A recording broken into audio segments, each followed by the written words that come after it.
বিসমিল্লাহির রহমানির রহিম। ইয়া বানি আদম লা ইয়াফতিনান্নাকুমুশ শাইতানু কামা আখরাজা আবাওয়াইকুম মিনাল জান্নাতি ইয়ানসিউ আনহুমা লিবাসাহুমা লিইউরিয়াহুমা সাওআতিহিমা ইন্নাহু ইয়ারাকুম হুয়া ওয়া কাবিলুহু মিন হাইথু লা তারাউনাহুম ইন্না জাআলনা শায়াতিনা আউলিয়া লিল্লাযিনা লা ইউমিনুন। হে আদমের সন্তানেরা, শয়তান যেন তোমাদেরকে কিছুতেই প্রলুব্ধ না করে, ফিতনায় না ফেলে।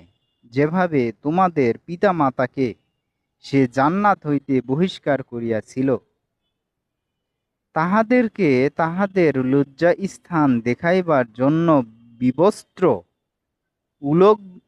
উলঙ্গ করিয়াছিল, সে নিজে ও তাহার দল তোমাদেরকে এমনভাবে দেখে যে তোমরা তাদেরকে দেখতে পাও না।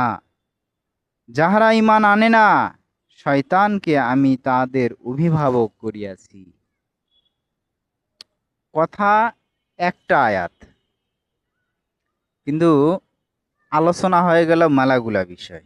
ইয়া বানি আদম, হে আদমের সন্তানেরা, লা ইয়াফতিনান্নাকুমুশ শাইতান, শয়তান মানে শয়তান, লা ইয়াফতিনান্না, লা ইয়াফতিনান্নাকুম, যেন তোমাদেরকে ফিতনায় না ফেলে, পরীক্ষায় না করে।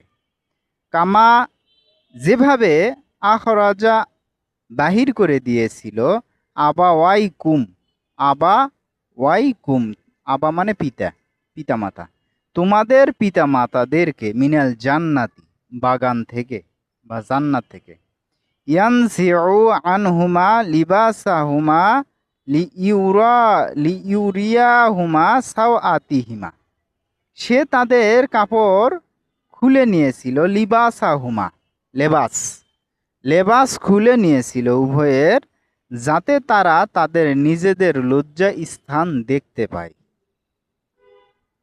বউ স্বামী, স্বামী স্ত্রী, লজ্জা স্থান দেখলে সমস্যা কি?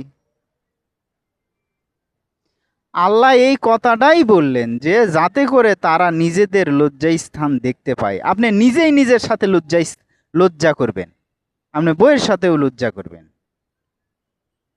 কথা বোঝেননি? এটাই তো আসতেছে ঘুরে ফিরে কথাটা, যে নিজের স্ত্রীর সাথেও লজ্জা করবে। মিলনটা কখন করে? রাতের বেলা অন্ধকারে। কারণ কি?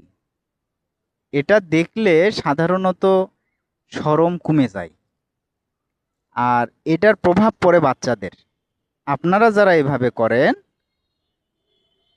বিবস্ত্র হয়ে থাকেন, আপনারা বাচ্চার দিকে লক্ষ্য করেন, আপনার বাচ্চারা 10 বছর 12 বছর হয়ে গেছে, তাও হাফ প্যান্ট পরে থাকে, ছোট প্যান্ট জ্যাঙ্গা পরে থাকে। লজ্জা হায়াপুটি কম আপনার বাচ্চাদের, আপনি লক্ষ্য করলেই পাবেন, এটা বাস্তব।